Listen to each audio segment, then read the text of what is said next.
Hi friends, welcome to Y V creations. నేను మీ Venkata Siva. Mass Maharaja Raviteja recent గా తీసిన మూవీ మాస్ జాతర.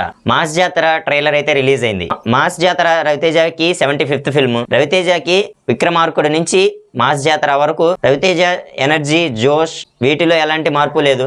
రవితేజ పోలీస్ క్యారెక్టర్ లో తీసిన మూవీస్ ప్రతి మూవీ సూపర్ హిట్ అయితే వస్తుంది. ఈ మూవీని భాను భోగవరపు డైరెక్ట్ చేస్తున్నారు. ఈ మూవీలో శ్రీలీల హీరోయిన్, నవీన్ చంద్ర నెగిటివ్ క్యారెక్టర్ లో చేస్తున్నాడు. ఈ మూవీలో శ్రీలీలకి ఇది ఒక డిఫరెంట్ క్యారెక్టరైజేషన్ అయితే దొరికింది అనిపిస్తుంది నాకైతే. జూనియర్ సినిమాలో అనుకున్నాను శ్రీలీలకి ఒకటే క్యారెక్టరైజేషన్, డిఫరెంట్ గా ఏమీ లేదు, సేమ్ రొటీన్ అనిపిస్తుంది అని. కానీ ఈ మూవీలో అనిపిస్తుంది శ్రీలీలకి అయితే ఒక డిఫరెంట్ క్యారెక్టర్ దొరికింది.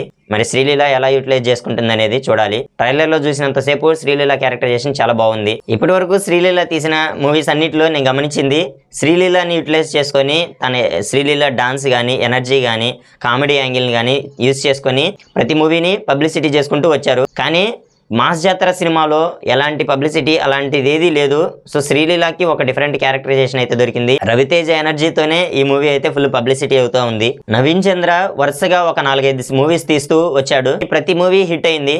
అన్ని హిట్లు వస్తున్న టైంలో నవీన్ చంద్ర ఇప్పుడు ఒక విలన్ రోల్లో తీయబోతున్నాడు ఈ మూవీతో. రవితేజకి ఈ మూవీ అయితే ఎలాంటి డిఫరెన్స్, కొత్త క్యారెక్టరైజేషన్ అయితే ఏమీ లేదనిపిస్తుంది.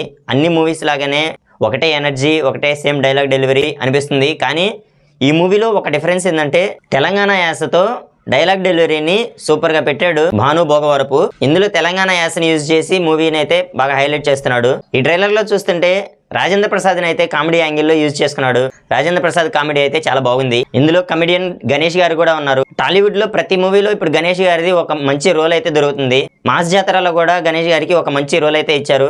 మాస్ జాతర మూవీ అయితే అక్టోబర్ 31న థియేటర్కల్ రిలీజ్ కానుంది. ఈ ట్రైలర్ చూశాక మీకేమనిపిస్తుంది అనేది కింద కామెంట్లో చెప్పండి. ఈ వీడియో నచ్చినట్లయితే లైక్ చేసి షేర్ చేయండి. ఇలాంటి కొత్త అప్డేట్స్ కోసం నా ఛానల్ సబ్స్క్రైబ్ చేయండి. Thanks for watching.